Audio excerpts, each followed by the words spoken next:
વિગત એવી છે કે આપણા અમદાવાદમાં નવરંગપુરા પોલીસ સ્ટેશન વિસ્તારમાં સીજી રોડ ઉપર યુનિયન બેંક છે.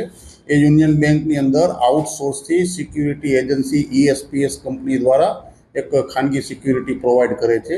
એ ખાનગી સિક્યુરિટી પ્રોવાઈડ કરનાર ESPS જે કંપનીના બે સાથી કર્મચારી, આમ તો બંને મિત્રો જેવાને સાથે રહેતા હશે, પણ એમ આશરે એકાદ મહિના પહેલાં આ કામના જે અત્યારે ઈજા પામનાર છે ઇમરાન ખાન બલોચ, એમને એકાદ માસ પહેલાં આરોપીને જે મહેશ કુમાર પરસોત્તમદાસ મહેરિયાને પેટમાં મજાકમાં એક ગુસ્સો મારેલો હતો, જેના કારણે એને ઈજા થયેલી એવું પોતે જણાવતો હતો. પેટમાં દુખે છે એવું બોલેલો અને એનું મનદુખ રાખીને ગઈકાલે 30/10 બપોરના 12 વાગ્યાના સમયે જે આ ઈજા પામનાર ઇમરાન ખાન બલોચ છે, જે નિવૃત્ત એક્સ આર્મીમેન છે અને છેલ્લા 5 વર્ષથી આ કંપનીમાં સિક્યુરિટીમાં ખાનગી નોકરી કરે છે, અને આ જે આરોપી જે છે મહેશ કુમાર મહેરિયા, એ પણ એક્સ CRPF જવાન છે અને એ પણ એક ખાનગી સિક્યુરિટી એજન્સીમાં બંને સાથી કર્મચારી છે.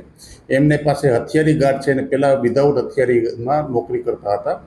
એ પોતે વોશરૂમ માટે આવેલા હતા અને એમના ખાનગીમાં પોતાના કોઈ પણ કારણસર જે વોશરૂમ કરીને પાછા જતા હતા, ત્યારે આ કામના આરોપીએ પોતાની પાસે જે 12 બોરવાળી ગનવાળી જે વેપન હતું, 12 બોર લાઇસન્સવાળું, એનાથી એના પાછળના ભાગે ફાયરિંગ કરતા એને જે 12 બોરના અમુક છરા જે છે એ દિવાલમાં લાગેલા, અમુક જે કબાટમાં લાગેલા અને બીજા થોડા છરા જે છે એ પાછળના બંને પગના ભાગમાં લાગેલા હતા. એને ઈજા થતાં એ સારવાર માટે ખાનગી હોસ્પિટલ, હાલમાં નારાયણી હોસ્પિટલ રખિયાલમાં સારવાર હેઠળ છે.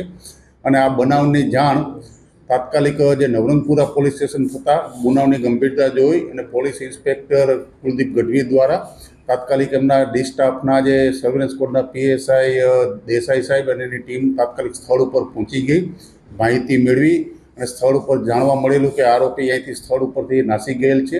જે એમને તાત્કાલિક ટેકનિકલ અને હ્યુમન ઇન્ટેલિજન્સને આધારે તાત્કાલિક આરોપીને હથિયાર સાથે હસ્તગત કરી અને આ કામે જે બનાવની ગંભીરતા હોય એટેમ્પ્ટ ટુ મર્ડરનો ગુનો નારણપુરા પોલીસ સ્ટેશનમાં દાખલ કરવામાં આવેલા છે.